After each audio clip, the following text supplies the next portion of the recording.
Carta sobre la agenda feminista urgente.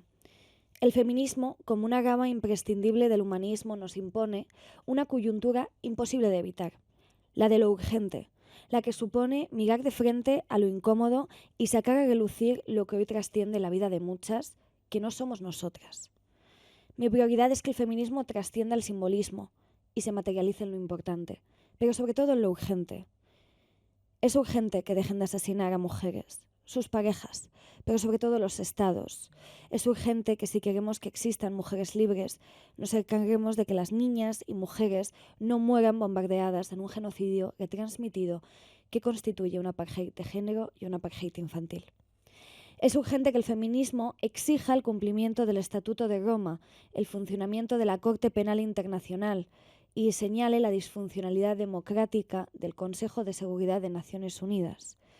Es urgente que el feminismo exija una convención sobre la violencia sexual y la modificación de la Convención de Ginebra de 1951 para introducir el sexo y la edad como motivo de persecución para solicitar asilo. Es urgente que las menores no sean forzadas a casarse. Es urgente que las niñas y mujeres dejen de ser violadas en los desplazamientos poblacionales por autoridades y los traficantes de seres humanos en frontera y rutas migratorias. Es urgente que el abordaje del abolicionismo de la prostitución pase a través de exigir leyes de extranjería que protejan a las mujeres extranjeras indocumentadas antes de ser víctimas de trata o del sistema prostitucional, no solo después. Es urgente que el Estado llegue a las mujeres vulnerables para que entiendan sus derechos. No es responsabilidad de las mujeres saber si pueden o no denunciar. Es urgente legislar para penalizar la gestación subrogada, aunque se produzca fuera del país, civil y penalmente, con indemnizaciones a las víctimas madres. Es urgente que combatir la violencia obstétrica pase a través de que las mujeres migrantes también sepan reconocerla en el idioma que hablen y que todos los programas de violencia de género estén traducidos y en todos los centros de asistencia cuenten con cuerpos formados en diferentes contextos culturales y religiosos. Es urgente que las trabajadoras del hogar, jornaleras y mujeres del sector de los servicios accedan a mejores condiciones laborales a través de convenios justos y una defensa legal completa de un cuerpo especializado en las opresiones laborales específicas en materia de género. Es urgente que las madres solteras, migrantes, precarias y en situaciones de dificultad tengan acceso a políticas públicas que les permitan no caer en estados de salud mental deplorables, porque no son capaces de garantizar las condiciones de vida mínimas de sus familias, de sus hijos. Es urgente que dejen de mutilar a las niñas, imponer un modelo castrante de sexualidad o un modelo hipersexualizante a otras, para que unas no normalicen la opresión de un burka y otras no crean que la libertad es OnlyFans o la prostitución. Es importante construir muros a la violencia para las más pequeñas. Es urgente que lo urgente sea primordial y que la teoría sobre el idealismo ocupe el espacio que le corresponde y que un genocidio encabece las miserias a combatir. Todo el resto me parece secundario. Hola a todas, soy Nura Maglamarti y estamos de vuelta en Petit Comité. Estoy hoy ni más ni menos que con dos mujeres a las que admiro mucho, con Shalini Arias y con Huda Quiques. Hola, chicas. Hola, no. Por su lado, Shalini es antropóloga y comunicadora, específicamente es directora de comunicación de Ashoka Nordics. Ha trabajado también y sigue colaborando con Por Causa, la ONG, que también hace un trabajo muy importante en materia de migración. Y por su lado, Huda es mediadora intercultural, integradora social y activista por los derechos humanos en La Cañada Real. Chicas, qué ilusión que estéis aquí. No, de verdad, me hacía mucha ilusión porque al final estoy un poco aburrida de discursos que están muy basados en las generalidades y que luego nunca van a lo concreto, a lo específico, que nunca realmente como que permiten abordar lo concreto. Y tengo la sensación de que tenemos que empezar a hablar de lo concreto, de qué pasa concretamente, y que estos discursos de hay que ayudar a los migrantes a tener una vida más próspera no significan nada, igual que no significa nada decir hay que dar mejores condiciones de vida a las mujeres migrantes.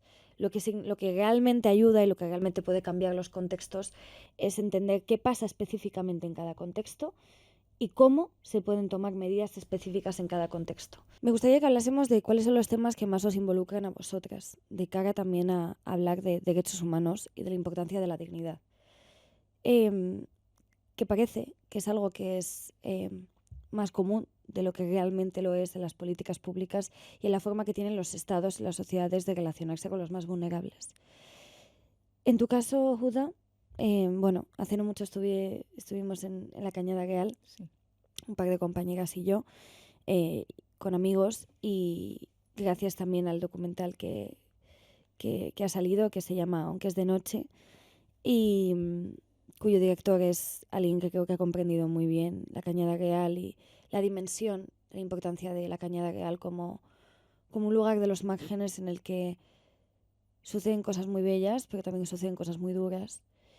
Y me alegra que estés tú aquí para contarlo, porque estamos muy acostumbrados a ver cómo siempre hay agentes intermediarios para contar lo que viven las personas que están en los márgenes. Entonces creo que tú eres una buena representante de unas circunstancias muy adversas. Bueno, gracias, Nor, por la introducción. Pero bueno, yo creo que en la Cañada Real hay una diversidad bastante importante de personas que pueden ser mensajeros, mensajeras de lo que sucede en Cañada Real. Y es verdad, o sea, nos hemos acostumbrado a ver a mediadores, mediadoras, para hablar de nuestra situación, o sea, de lo que yo vivo el día a día. Lo tendría que contar yo, como dice una compañera y vecina de Cañada Real, Gladys y Mariluz, que desde aquí las quiero saludar.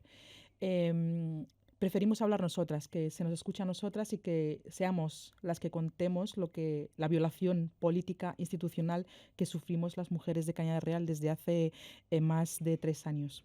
El cortometraje, aunque es de noche, como bien dije en la actividad donde has participado el día 13 de enero, cuando se ha presentado el corto en Cañada Real por primera vez, es una pieza importante en el puzzle de la Cañada Real, porque llevamos una lucha desde el 2 de octubre de 2020 contra esta violación de derechos masiva contra la población del sector 6 y el sector 5 de Cañada Real, y parece ser que la estrategia política pues trabaja para intentar debilitar la lucha vecinal. Y eso es lo que ha conseguido, ¿no?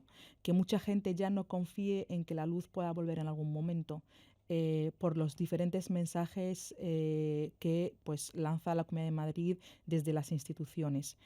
Y el cortometraje viene a intentar rehabilitar o levantar de nuevo esa lucha que ha ido cayendo poquito a poco por culpa de muchísimos motivos y el contexto en sí donde vivimos. Tú has visto que el sector 6 de Cañada Real está totalmente retirado de la ciudad, estamos totalmente aisladas. El acceso, o sea, a mí hay algo que me alucinaba, era como claro. El acceso. Y cuando estuve reunida con vosotras y otras compañeras tuyas que viven en la Cañada Real, sí. Nos estaban contando pues básicamente lo que podía suponer, por ejemplo, que un niño se pusiese enfermo y hubiese que llevarle a urgencias, sin tener una carretera, sin tener transporte público, dando por sentado que, bueno, es que es muy fácil que el nivel de vulnerabilidad sea mucho más alto para estos niños porque no tienen acceso a un centro de salud cerca. Y bueno, y porque no todo el mundo tiene un coche para poder llevar a sus hijos a urgencias, y porque hablamos de también vidas de vulnerabilidad, en el caso de muchísimas mujeres que tienen a su cargo a menores, y que, bueno, me consternó mucho, la verdad. No, y que estos menores se tienen que adaptar a una situación tan crítica como es no tener suministro eléctrico, ¿no? O sea, has visto que en la fábrica de muebles están todas las entidades sociales que trabajan con estos niños, y en estas entidades pues los niños van a hacer los deberes. Entonces, al principio del todo, cuando se cortó el suministro eléctrico, y esto es muy heavy porque, jolines, no es algo como muy habitual, ¿no? Porque en Cañada Real se está normalizando algo que no es normal, como no tener el suministro eléctrico. Es algo que no es normal, pero se está normalizando.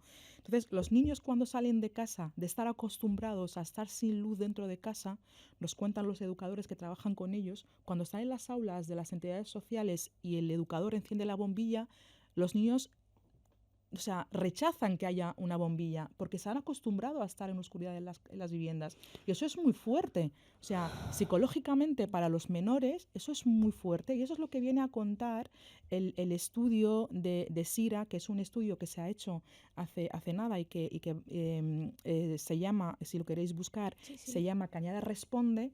Viene a contar la situación psicológica de las mujeres en concreto y de las niñas y los niños. Porque no es normal que un niño rechace una bombilla mientras esté estudiando porque prefiere estudiar con una vela, ¿no? Lo que Porque no es se normal acostumbró. lo que no es normal es que hayamos hecho que haya niños Que tengan que estar en esa que situación. tengan que estar en esa situación Claro. mental Mm. en el año 2024 en la Comunidad de Madrid. La región más ¿Vale? rica de España. O sea, no sé cómo podemos seguir viviendo mientras hay niños que tienen que hacer los deberes con una vela. Mm. Y que luego, eso sí, la empatía para quienes, o sea, es como, ¿no? Hay algo como de a la vuelta de la esquina están estos niños. O sea, es que Sí. estos niños no están a 14.000 kilómetros, ¿no? Mm. Pero es como, aparte del estigma que hay sobre la Cañada Real, Sí.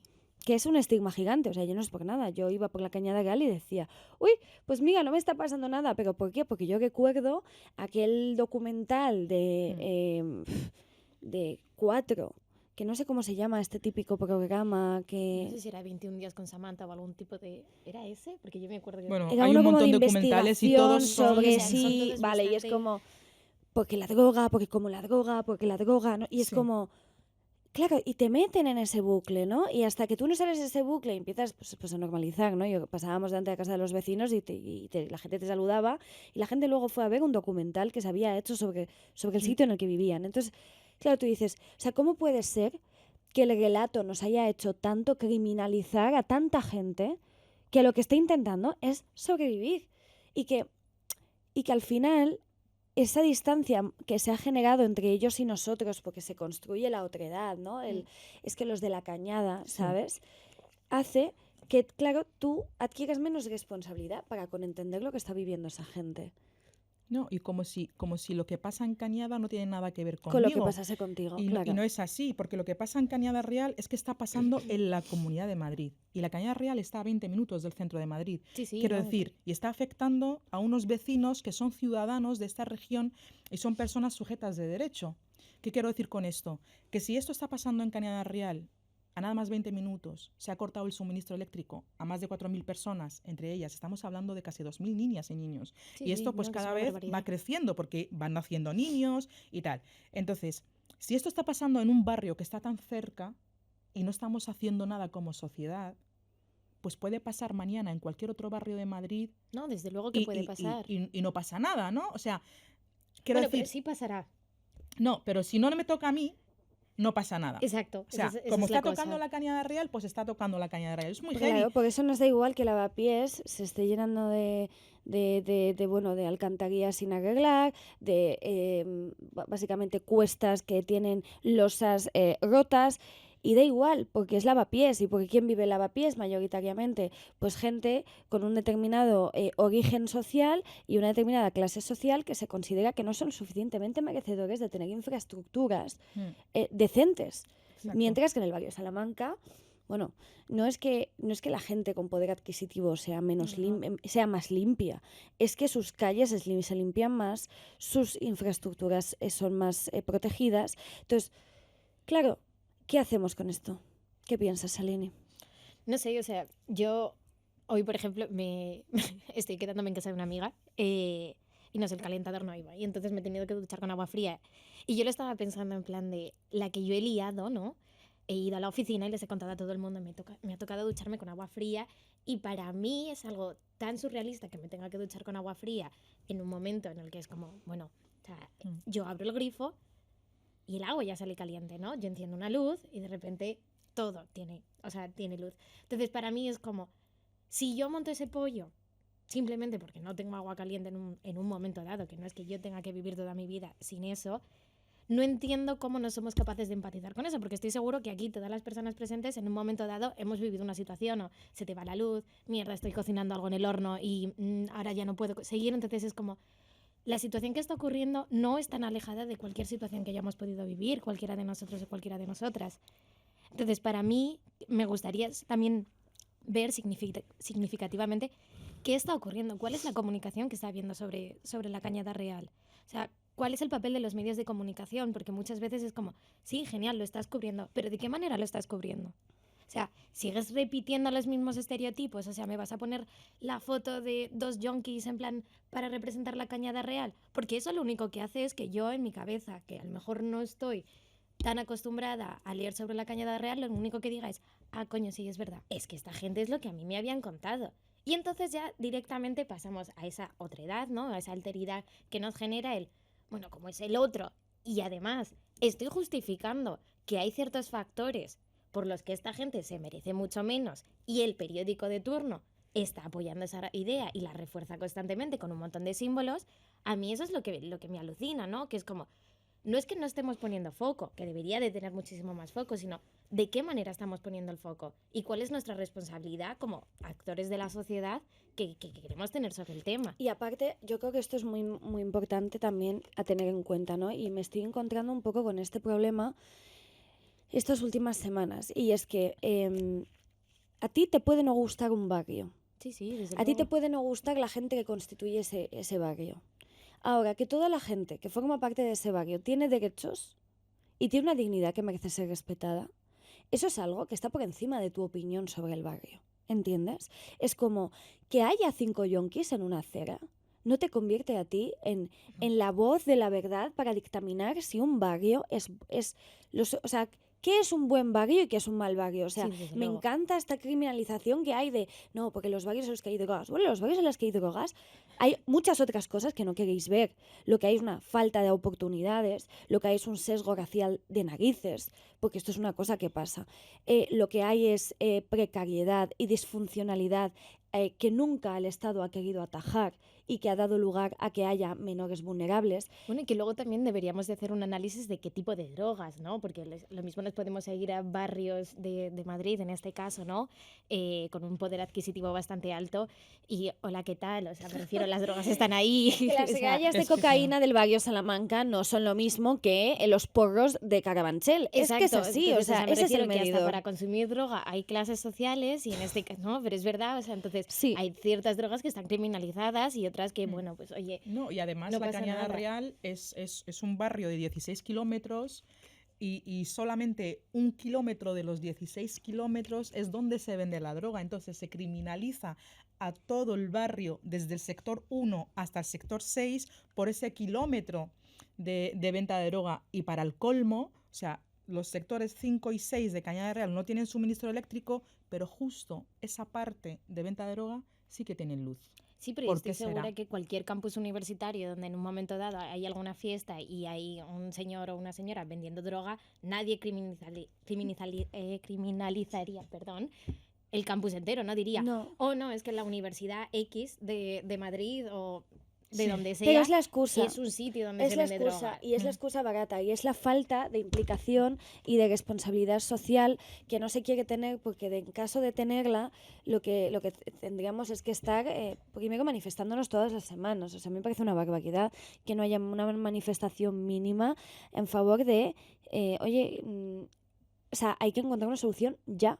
Porque se está vulnerando los derechos de los menores, pero los derechos humanos más básicos, ¿no? Que también esta es otra cosa. O sea, para mí un hombre, un padre de familia que tiene 3 hijos y que tiene y su mujer están viviendo en la Cañada Real y que va a trabajar todos los días, 12 horas al día. Porque hay gente que trabaja 12 horas en este país, ¿vale? Que se Sí. nos olvida. Sí, sí. Se nos olvida con estas moderneces de la jornada laboral 4 días y 6 horas, se nos olvida que hay gente que hace turnos de 12 horas. Y más. ¿Vale? Y más. Mm. A mí, ese señor se merece tener una dignidad mínima en condiciones habitacionales que me parece surrealista que tampoco tengamos en cuenta a la hora de sacar el discurso. Es como, por supuesto que los niños son los más vulnerables en estas circunstancias, pero es de un maltrato psicológico que tú coloques a un padre que está intentando salir adelante como puede, en la coyuntura de tener a 3 hijos que tienen que leer con una vela para Sí, no, estudiar, desde luego. ¿vale? Y que tiene a su mujer en casa con los niños en temperaturas intempestivas este invierno. O sea, ¿eso no es maltrato? O sea, eso es un tipo de maltrato psicológico. Y es como, los hombres, es como, es que esos hombres también merecen un poco de dignidad, digo yo, ¿no? Es como que parece que los hombres solo son importantes de Argüelles para arriba. Es como, no lo entiendo. Es brutal.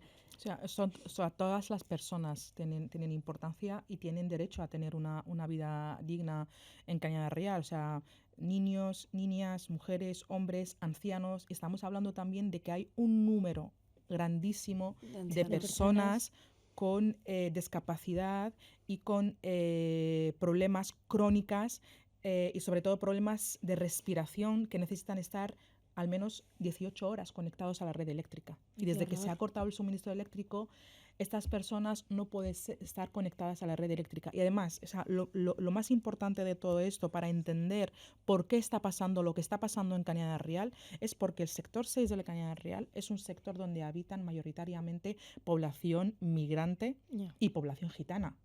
O sea, no son blancos de ojos verdes. Entonces, como no son blancos de ojos verdes, pues les cortamos el suministro eléctrico y no pasa absolutamente nada. Y no pasa nada. Y no pasa nada. Entre que la familia marroquí que ha venido a buscar la vida y no quiere meterse en problemas porque le preocupa que la policía le pare en una manifestación, entonces le da muchísimo miedo. Entre el gitano que su vida es buscarse la vida en chatarra para mantener a su familia. O sea, son muchas cosas. Y lo que se ha contado de los gitanos en la Cañada Real es que todos ostentan casas gigantes, maravillosas, mausoleos de casas en los que tienen la droga debajo del sofá. Y es como, pero, o sea, ¿cómo puede ser que el discurso generalizado represente una inmensa minoría y que aun representándolo de repente le quitemos como toda la humanidad a gente que realmente está intentando salir adelante y que a ti no te tiene por qué gustar cómo sale adelante? O sea, es como que esto es una cosa muy importante. Bueno, y que humanicemos a otro tipo de personas. No sé si claro, me explico. Claro. O sea, que el juego de humanizar es como, a ti te deshumanizo porque considero que tu modo o tu estilo de vida no atiende a las normas sociales que consideramos. Pero lo hago extensible a todos. Pero luego tengo pues a un capullo o una capulla que hace cosas muy feas dentro de unas posiciones de poder dentro de la política y es como, pero hay que entender a esta persona, ¿no? Y es como... Bueno, pero no todo el mundo, ¿eh? Claro, no todo el mundo es aplicable a unos, no todo el mundo no es aplicable a otros. Porque una de las cosas que yo he visto en la Cañada Real, y esto habría que hacérselo mirar, es que el discurso hoy en día sobre la migración está muy concentrado en los menores extranjeros no acompañados. Pero si tú te vas a la Cañada Real, yo lo que he visto ha sido sobre todo familias y núcleos familiares con niños, ¿vale?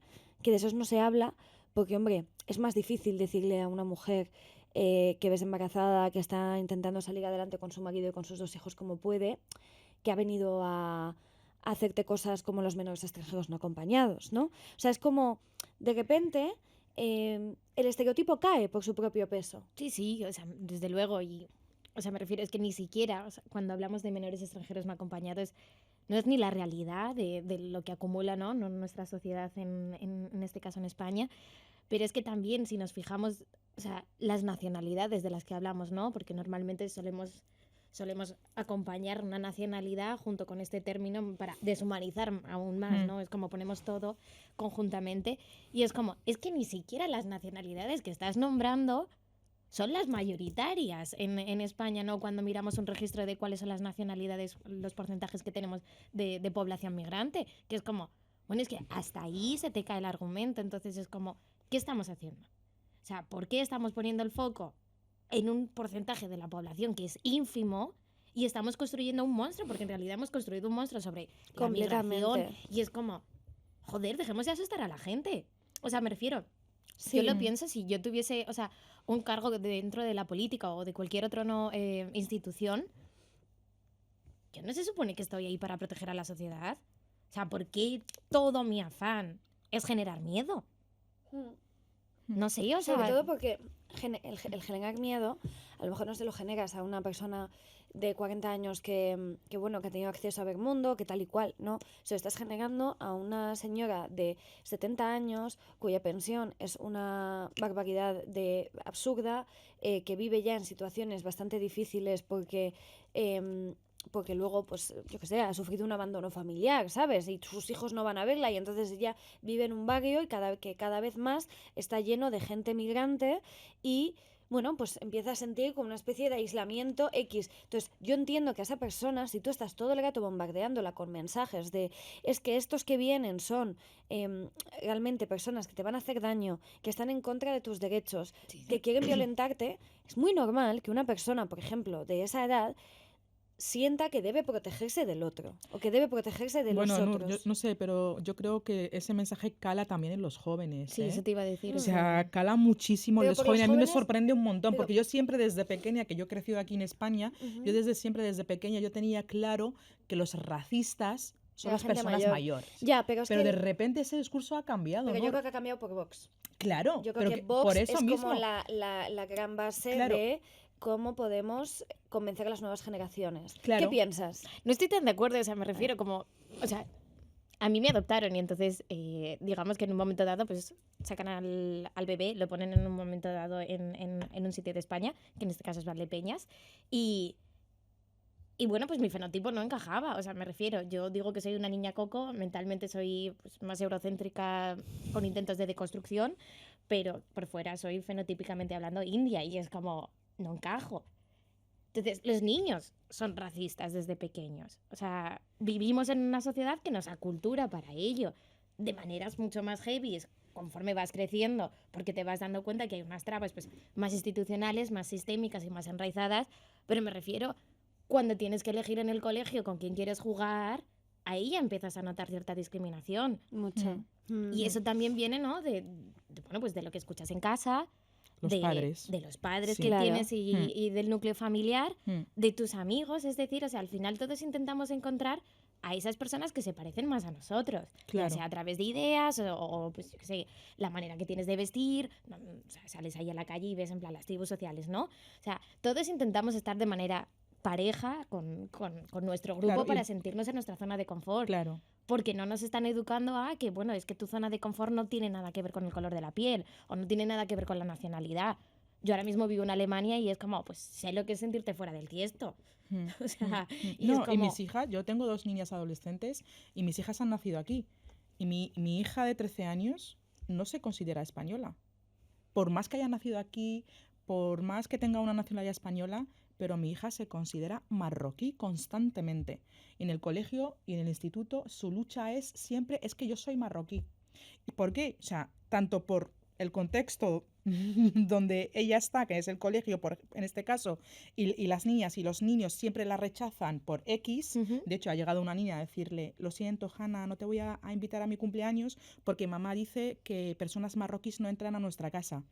O sea, ¿qué es lo que estás inculcando? ¿cómo es de Es una fuerte violencia. eso? Claro, ¿cómo Es es, que ¿qué eso es lo es que estás violencia. inculcando a tu hija? ¿Qué educación estás dando a tu Claro. hija desde de base como para que la niña se atreva a decir a su amiga? O sea, la niña ya de por sí yo creo que se lo ha dicho porque no acepta que su madre piensa así. Y además pedía perdón a la amiga. O sea, perdona que no te puedo invitar porque mamá piensa X. Sí, sí, no, ¿no? desde luego. Pero además, dentro del colegio, mi hija siempre venía reventada, porque si ella habla con Rim, que es su mejor amiga y es marroquí, si ella habla con Rim en marroquí, en el dialecto marroquí, se le castigaba.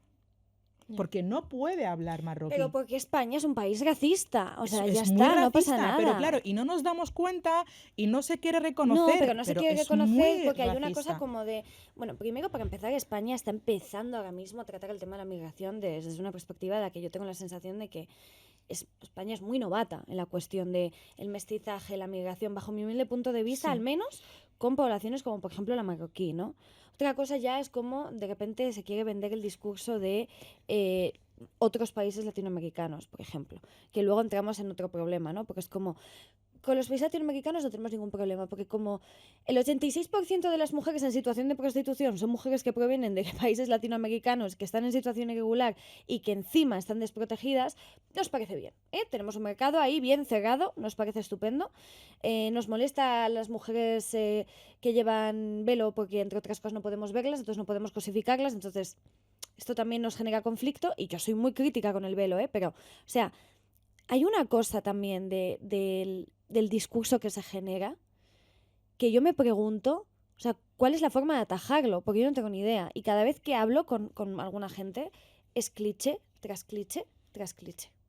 Bueno, yo creo que la manera de atajar esas cuestiones, ¿no?, bajo mi punto de vista, y siempre lo digo, es empoderar a las mujeres de otros orígenes, da igual de dónde seas. Sobre todo hablando de mujeres árabes musulmanas, ¿no? Que lleves velo, no lo lleves, pero tienes que tener una postura crítica, ¿no? Y tienes que salir tú misma. Es que si no salimos nosotras a reivindicar, es lo que decías antes, ¿por qué tenemos que tener mediadores, ¿no? ¿Por qué tiene que venir una salvadora blanca a hablar del velo? ¿Y por qué no lo tiene que proteger o defender la misma persona que lo lleva? Quiero Vale, decir, y ahora yo tengo una duda allí. Pero tú tienes algo que decir antes. Sí, o sea, o sea, estoy de acuerdo con eso, pero creo que también, o sea, o sea, creo que hemos polarizado demasiado la sociedad, o sea, y cuando hablamos de, por ejemplo, en este caso, del fenómeno de la migración, no se nos olvide que hay sociedades de origen y sociedades que acogen en este caso, ¿no? Entonces, de la misma manera se tiene que preparar, ¿no?, a estas personas que constantemente nos categorizan como migrantes, pero también hay que preparar a las sociedades receptoras, o sea, me refiero... Es esta la clave. ¿Por qué ella se tiene que hacer cargo de que a su hija le digan eso? Cuando quien se tiene que hacer cargo de no educar a una niña que piense determinadas cosas es la madre de esa niña. Es que, ¿por qué hay que hacer como el triple trabajo, por un lado, para amortiguar los golpes de sociedades que se niegan a educar en la universalidad de los derechos? Desde luego, pero al mismo tiempo yo lo pienso y es como, vale, o sea, el sistema está mal, tenemos un sistema migratorio de mierda, está roto, es estúpido y lo mires por donde lo mires, es como, es que no apruebas. O sea, yo intento que tengas por lo menos un 5 y que pasemos al siguiente curso, pero es que no pasa. Y entonces es como, joder, si yo estoy constante, o sea, yo lo que quiero es que la gente empiece a hablar de la migración de una manera distinta, ¿no? Que la veamos de una manera que no la consideremos un peligro, que consideremos que la migración es beneficiosa y que, cojones, al final la migración es natural. O sea, nos pongamos como nos pongamos, llevamos migrando toda nuestra vida y toda nuestra historia. Entonces es como, ya sabemos que está ahí. Entonces la pregunta es, ¿cómo queremos gestionarla de la mejor manera posible? Si yo estoy constantemente a las sociedades de origen y a las receptoras diciéndoles, no, es que tú eres súper racista, ¿vale? Pero no te voy a ayudar, yo simplemente te digo que tú eres súper racista. Con eso tú ya te gestionas. Y a ti, hoy, pobrecita, es que tú eres súper vulnerable. Les estoy quitando la agencialidad a ambas partes. ¿Vale? Entonces, para mí es como, ¿de qué manera se puede gestionar esto donde ambas partes sienten que tienen una agencialidad y voz y voto? O sea, porque es como, bueno, yo estoy siendo racista, pero vamos allá, ¿por qué estás siendo racista? ¿Qué te hace sentirte de esta manera frente a esto? ¿Es porque te da miedo? ¿Es porque en un momento dado has tenido una situación directa donde te has visto que dices, oh, tal? Vamos a intentar comprenderte como un ser humano. Vamos a desmenuzar el racismo. Exacto. Eso me parece estupendo, Sally. Pero ahora yo tengo un problema con esto. Y es que si las estructuras de poder y las estructuras de toma de decisión y todas las estructuras relativas al diálogo, a básicamente el desarrollo de políticas públicas, las ostentan unos en contraposición a otros, el problema es que lo que hay es un gap en medio que es muy difícil de resolver, que tiene que ver con el acceso de las personas de otros orígenes, por ejemplo, o migrantes, o de segundas o terceras generaciones, a donde eso sucede. Porque yo solo voy a hablar si hablo en igualdad, o no hablo. Y yo tengo un problema con esto, porque si os dais cuenta, nunca, o sea, a ver, nunca no, pero nunca es una larga distancia. Muchas veces, para hablar de temas muy específicos y técnicos, se apela a las mujeres migrantes o a los hombres migrantes como testimoniales. Sí, sí. ¿Vale? Solo eres el testimonio. Nosotros analizamos, tú eres el testimonio, yo escribo la teoría y tú eres el experimento. Sí, y yo es un aro y es una dinámica por la que no pienso pasar más. De hecho, hay muchas veces cuando me llaman y dicen, bueno, ¿vienes a contar tu experiencia? No, lo siento mucho.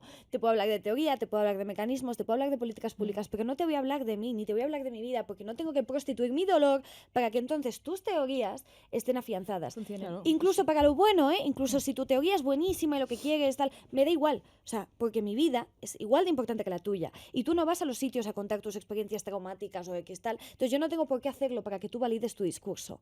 Pero en ese caso lo que tú estás generando es un nuevo marco. O sea, tú estás diciendo, yo no quiero que me veas como la pobre migrante. Claro. Porque yo soy algo más que la pobre Y migrante. porque yo creo que hace falta romper eso. No, cuál desde es, luego. cuál es, desde mi punto de vista, el problema que tiene la izquierda en este país con respecto a este tema? Y es que el discurso, cuando a ti te presentan una argumentación tan gorda y violenta sobre los migrantes, tu respuesta no puede ser tan simplista como ha sido la de la izquierda. Que en vez de buscar políticas públicas que ayuden realmente a consolidar una sociedad, lo que han hecho es, bueno, la sociedad está bien con la migración, todo está bien, todo lo que decís os lo inventáis, y entonces no vamos a buscar nada ni vamos a hacer nada por realmente atajar esto. ¿Por qué? Porque parte de un estado social de bienestar, como sería un estado de izquierdas, tendría que decir, pues entonces nos hacemos cargo, para que la sociedad sea una sociedad de la que todo el mundo se sienta respetado, legitimado y pueda tener acceso a los mismos derechos. ¿Cómo se hace eso? A través de la reforma de la ley de extranjería, a través de evitar que haya menores extranjeras no acompañadas que estén en situación de prostitución explotadas, que es una cosa de la que no se habla. Si tú pones menores extranjeras... que no sea Marlaska como ministro. Efectivamente, que no revalide Marlaska después de lo que ha pasado en Melilla. O sea, es que es muy grave, ¿no? Entonces, eso es lo que a mí me pasa con esto. Sí, pero yo pienso que los poderes públicos, la política española en este caso, no tiene interés en trabajar para que haya una convivencia más o menos normalizada entre español y extranjero. Eso no se va a hacer. Yo pienso y opino desde mi posición social que eso se trabaja desde abajo, desde la sociedad, desde las organizaciones, colectivos, pero claro, el problema de los colectivos, organizaciones, entidades sociales, asociaciones vecinales, es que los migrantes no tenemos voz, no tenemos derechos, es lo que dices, ¿no? Somos las ratas que llevan a los laboratorios a probar diferentes medicamentos. Yo no quiero una estadística, es que me da igual, de verdad. Entonces, o sea, personalmente. ¿cuántas mujeres migrantes, en este caso, porque latinoamericanas sí que he visto muchas ponencias con mujeres latinoamericanas, pero por ejemplo, mujeres marroquíes en ponencias... No, yo te puedo decir que yo soy yo y medio. Por eso digo... Tal cual. ¿Y sabes por qué soy yo? Porque no rompo la estética de un escenario. Es que es así de fácil. O sea, bastaría con que hubiese una mujer que tuviese un perfil de parecer que no ser, más precaria, más de un entorno que no fuese realmente, bueno, de privilegiado, llámalo X, ¿no? Ya no entra. Ya entonces necesito colocarla en el... O sea, para mí la resistencia a la hora de dar conferencias, a la hora de tal, ha sido decir, no, que no soy el testimonio, ¿no? Y no soy el testimonio, pero porque me permitís no ser el testimonio, porque entro en el ideario de cómo tiene que ser una mujer que cuenta y habla del empoderamiento y del tal. En cuanto tú dejas de tener esas tal, para mí, o sea, os quiero decir que yo soy consciente, por ejemplo, en este sentido, de mi completo privilegio. Y porque hablo el castellano como lo hablo, pero ¿cuántas mujeres hacen entender en este país perfectamente, sin hablar un castellano elevado de la Real Academia Española, que pueden contar las realidades de lo que viven? Claro, bueno, y que es muchísimo más cercano a la realidad. Ahí estaba el programa de Broncano con este señor de la RAE, que es como, bueno, no, acabamos de poner chunda, ¿no? Incluido, y es como, bueno, llegas 30 años tarde. Pero creo que también una de las cosas que ocurre es que solemos tener como una mirada muy obtusa, ¿no?, de la realidad, y las propuestas que damos son cortoplacistas y luego como muy enfocadas al servicio directo, ¿no? O sea, tienes aquí un problema, pues yo te doy una solución. Es como, hay gente que tiene hambre, bueno, pues yo te doy de comer, pero bueno, esa persona va a tener hambre constantemente y tú en un momento dado, pues bueno, lo que haces es ampliar, ¿no?, ese servicio directo constantemente, pero no tenemos una mirada sistémica, o sea, no nos paramos realmente a analizar vale, este problema afecta a muchos estratos de la sociedad. Y desde luego que la sociedad civil tiene que estar ahí. Pero es que la sociedad civil no va a hacer nada si en otros estratos de la sociedad, como por ejemplo el sector privado, o sea, se nos olvida que los políticos están ahí. Sí, genial, hacéis vuestro trabajo de vez en cuando. Pero es que las empresas privadas tienen un poder tremendo.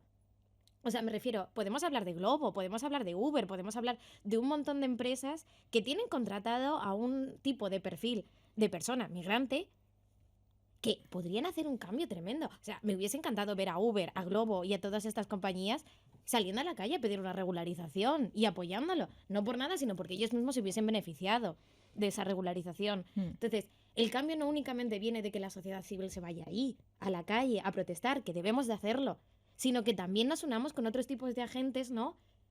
Y que esa gente también diga, coño, es que realmente me beneficia hacerlo. Porque si no ven un beneficio, nunca lo van a hacer. Y suena utilitarista a tope y suena fatal. Pero es que vivimos en el sistema en el que vivimos. Entonces, o nosotros como sociedad civil empezamos a entender el juego para poder romperlo, o nos vamos a quedar siempre en los márgenes, en plan, y vamos a ser como pues los payasos que estamos ahí para divertiros un rato, pero luego apagas la luz, nunca mejor dicho, y se olvida esa realidad. Y necesitamos estar presentes, necesitamos que se nos escuche. Y para eso pues muchas veces hay que hacer pues, yo qué sé, partnerships de estos en plan como súper poco A ver, convencionales. yo creo que el mundo privado puede tener una iniciativa social muy importante con un impacto gigante. Pero no hablo de la responsabilidad social corporativa que es, ahora nos hemos inventado. No, pero desde el el mundo del compromiso marketing. también con los valores y los derechos sociales de la gente, porque al final, si es al final la gente a la que vas a contratar en una mayoría, pues deberías pensar en que te beneficia. ¿Qué pasa? Que yo sí que pienso que para eso primero tendrían todas las patronales y todas las empresas que estar de acuerdo en cuál es el modo y el funcionamiento que tienen de relacionarse con las personas migrantes. O sea, en este país, para desgracia de todos, lo hemos visto con el caso de las jornaleras de la fresa, lo hemos visto en las constructoras, la búsqueda del perfil del migrante trabajador se hace principalmente, al margen de porque ya no hay mano de obra, pero hay mucha gente votando a Vox desde su casa sin hacer el huevo. Uno de los motivos por los cuales se hace es porque la gente está en situaciones de más vulnerabilidad y necesita mucho más que cualquier nacional ese trabajo de mierda que tú le vas a ofrecer. No, perdón que te Dime, interrumpa en dime. este caso, porque creo que en la mesa estamos poniendo la figura del migrante, de un migrante muy concreto y muy determinado, que en este caso, pues bueno, viene de un estrato socioeconómico mucho más bajo y que se dedica a trabajos esenciales o manuales. Pero es que migrante también es el señor en plan que está viviendo en Barcelona, haciendo teletrabajo y que no es español. O sea, eso también es una persona migrante. Ya, pero Migrante. Sí, pero, o sea, tenemos que empezar a hablar de eso. Claro, te entiendo, pero es verdad que yo creo también que hace falta discernir realmente el acceso que tiene.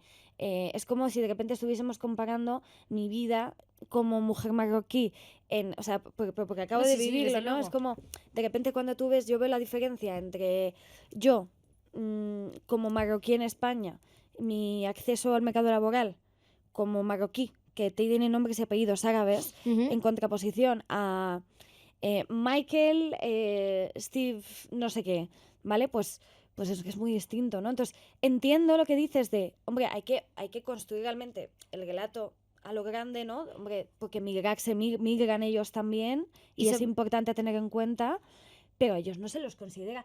Si se les considerase migrantes, Salini, no tendrían la Costa del Sol como está y la Costa del Levante como está, No, y desde todo luego. el mundo callado mientras hay gente acosando constantemente a los demás que básicamente viven borrachada. O sea, No, desde luego, pero por eso digo, ¿no? Que tenemos que ver, o sea, si queremos utilizar la palabra migrante, claro.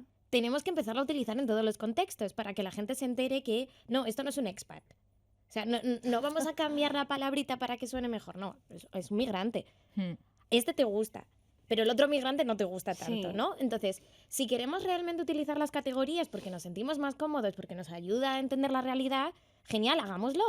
Pero migrante es todo el mundo en este caso. Ya. Y yo como persona migrante, en plan que estoy ahora mismo en Alemania, yo rehúso a que me llamen expat.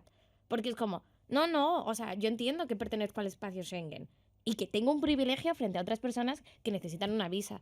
Pero si me vas a poner alguna etiqueta, me pones la de migrante igual que a la otra persona. Porque lo único que hemos conseguido, y esto es también en plan gracias a ciertas organizaciones que ahora mismo están pasando pues por una etapa un poquito oscura con todo lo que está ocurriendo con Palestina e Israel, y vamos a ver seguramente que caen muchísimo, es la de hay gente que tiene un pase VIP porque las hemos paternalizado absolutamente y es como te voy a poner la categoría de refugiado o te voy a poner la categoría de asiliado político. Y es como, yo lo entiendo perfectamente, pero es que, ¿qué me hace pensar? Te entiendo muchísimo, O sea, porque a mí eso me enfada muchísimo. ¿Qué me hace pensar De que...? hecho, el caso del ajedrecista iraní, Justo. yo me quería tirar de los pelos. O sea, Era como, me estás diciendo con lo que significa y supone tener acceso al acceso al asilo en general o al refugio en general en España. La espera que supone, que también te digo, es mucho más fácil requerir asilo que venir ser migrante y quedarte en situación irregular. No, O sea, no desde tiene luego. color. Claro. Sobre todo porque Mm. luego a la hora de trabajar es muy distinto, para empezar eso. Pero que tú le concedas el premio a alguien de una residencia cuando, por ejemplo, en España tienes una cola Tremenda. de gente que se está dejando la piel, que está mal viviendo, ¿por qué? Porque como eres una mente privilegiada, te mereces una residencia. Bueno, ¿y cuántas Y te mentes mereces una privilegiadas? nacionalidad ¿Cuántas incluso. mentes privilegiadas no nos estamos dejando por el camino por el sistema que nos hemos montado? Que es como, bueno, a ti te voy a llamar de esta manera, a ti te llamo de esta manera, a ti tal. Porque además, o sea, incluso genera muchísima más confusión. O sea, yo entonces, ¿qué soy? ¿Soy refugiada o puedo ser asiliada política en este caso? ¿Cuál es la diferencia realmente entre refugio y asilo? O sea, para alguien normal, ¿no? De la calle. Porque nos podemos meter en los términos jurídicos, ¿no? Ahí realmente lo vemos. Pero es como, nos hemos buscado tantas categorías para poder rechazar al otro que hay un momento en el que es como, ahora sí que queremos. Ahora queremos la green card porque tenemos en plan migrantes que, ¿cómo se llaman en los high skilled? Que son como, bueno, ciertos extraterrestres Ya, que vienen I de know what you otros, mean. de otros sitios que por lo visto pueden hacer trabajos que el resto no podemos Sí. hacer. Y eso sí los queremos. Mm. Bueno, es que no es por nada, pero Como, yo os voy a joder. contar algo muy heavy. Para empezar, yo abro una pregunta, y esto es una pregunta honesta. ¿Por qué a España le vino bien en algún momento recibir a mujeres afganas? Lo dejo aquí, ¿vale? Vamos pensémoslo. ¿Por qué viene tan bien que cuando las mujeres huyen de un patriarcado violento, que tal no sé qué, bien, pero cuando huyen de una guerra como fue la de Siria, ahí ya es otra cosa? Porque no nos gustaban las mujeres sirias pobres, con sus hijos, que llevaban años en guerra. Lo que se quería era un poco la élite intelectual de las mujeres afganas. Entonces eso es clasismo en Total, estado desde puro. luego. Sí. Y luego, otra cosa que me parece importante, y necesito que vengáis más a menudo para hablar de estas cosas, es que tenemos que estar en la toma de decisión. Y en la toma de decisión, sobre todo lo que tenemos que hacer es dejar de pedir perdón y pedir permiso todo el rato y constantemente. Tenemos que ir a los sitios en los que es incómodo estar. Porque yo no os voy a mentir, yo cuando volví de la Cañada Real, yo volví a mi casa como tocando las paredes, en plan de... ¿Sabes? En plan de, Dios mío, o sea... Pero tú, o sea, como de qué te quejas. O sea, y es absurdo, ¿no? Porque obviamente sí, todos tenemos de lo que quejarnos, ¿no? Pero yo volví como diciendo, wow, o sea, de esto va la vida, tía. De esto va la vida y de esto va la sensación que tienes porque sientes que rehuyes ver otras cosas porque te son incómodas. Y si yo me someto a la incomodidad, me come el coño que el resto de la sociedad no se someta a la incomodidad. No, desde luego. Y me parece que de hecho estando con algunas de las compañeras allí en la Cañada Real, que una de ellas está embarazada y no tiene que la acompañe a las revisiones, básicamente, para hacer de traductor todo el rato. Y le han dicho básicamente que se pire, en plan, porque no hay traductor, entonces como no hay traductor, tu embarazo sigue en curso, pero yo me niego a verte porque no hay un traductor. Porque ves a una mujer que lleva un velo, que no habla castellano, que está en una situación vulnerable. Sí, porque no tienen acceso a internet y el Google Translator no le funciona. Efectivamente. No, y es que da igual, eso como... O sea, no, me refiero por parte de las instituciones, que es como, tú puedes hacerlo. Si realmente... Tú puedes hacerlo. O sea, o te puedes llamar a tu amiga X, que sabes que puede hablar con ella, y gestionarlo. Pero no se hace porque falta voluntad. Y es voluntad política, es voluntad social. sí. Y también y también hay una cosa que creo que es importante decir. Es muy jodido ya ser migrante, vivir en condiciones de precariedad, salir a dar la cara por ti mismo todos los días, vivir las circunstancias de fragilidad ante la policía, ante la administración, ante tal. Es tan cansado sobrevivir a todas estas circunstancias que cuando encima, a veces yo misma siento que he exigido que las mujeres o los hombres migrantes hagan cosas y digan cosas, pienso, es que creo que hay gente que hoy en día en este país se conforma con sobrevivir porque es tan difícil hacerlo. Desde luego. Sí, es muy difícil y muy duro, y súmale ser de la Cañada Real. O sea, Ya. todas estas trabas, estas barreras que ya sufren las mujeres, los hombres, los niños, las niñas migrantes, súmale el ser de la Cañada Real. O sea, todo lo que el esfuerzo extra que requiere por encima de todo lo que conlleva ser migrante, vivir en Cañada Real. O sea, yo creo que si hablamos de pobreza energética, no hay mejor ejemplo que Cañada Real. Si hablamos de sanidad pública, no hay mejor ejemplo que Cañada Real. Si hablamos de pobreza infantil, no hay mejor ejemplo que Cañada Real. O sea, en la Cañada Real se están violando todos los derechos humanos fundamentales y tan básicos como meterte a una ducha caliente. Como decías antes, o sea, yo que tengo un bebé de 8 meses, Nur, yo he estado casi un mes y medio o 2 meses sin poder bañar a mi bebé. Por el pánico que tengo, que si la niña le puede pasar algo, que si el frío, que si el agua no es caliente, o sea, y yo me siento pues con ciertas garantías en mi vivienda, pero hay familias que no la tienen. O sea, hay familias a día de hoy, en 2024, en la Cañada Real, que se alumbran con una vela. Hay mujeres de 65 y 70 años que lavan la ropa a mano, que esto lo hacían las abuelas en los años 50. O sea, quiero decir que son cosas que para las mujeres, para las familias de Cañada Real en general, nos hace retroceder en el tiempo. Y luego ni te cuento las adolescentes y las jóvenes que quieren estudiar y quieren sacar sus estudios adelante sin tener suministro eléctrico. O sea, que quieren ser algo. O sea, yo siempre... O sea, a mí me duele muchísimo cuando mis niños de Cañada Real, las niñas, los niños, cuando hablan de Cañada Real y del futuro, siempre tienen una mirada de futuro para no para ellos, sino para enseñar a la gente que los de Cañada también valemos. O sea, quiero decirte, esa mochila que su propósito es que ellos existan a ojos existen, de los demás, o que la gente sepa que los de la Cañada también estudiamos. No, que es que en la Cañada también comemos. Es que no, en la Cañada también nos bañamos. Es que, o sea, quiero decir que tienes que ir justificando tu vida constantemente, ¿no? Y luego, claro, todo el estigma, ¿no? Y sobre todo, o sea, a mí lo que más me duele y me preocupa, que ya el estigma que escuchamos en la Asamblea de Madrid, ¿no? Cuando la presidenta de la Comunidad de Madrid sale diciendo, no, que para los porches sí, pero para apagar la luz no. O sea, señora, tenemos una pancarta enorme donde pone luz ya, contratos, porque queremos pagar nuestro suministro eléctrico, y una mesa de seguimiento porque queremos trabajar codo a codo con la administración para buscar soluciones. Pero nos quedamos en que no queremos pagar la luz. Bueno, pues ese estigma parece ser que ya nos hemos acostumbrado a ello, pero luego cuando vas a barrios como Vallecas, como Puente de Vallecas, que yo mañana, por ejemplo, tengo una charla en uno de los institutos allí y le preguntas a los chavales, ¿qué conocéis de Cañada Real? Y te salen diciendo narcotráfico, droga, porches.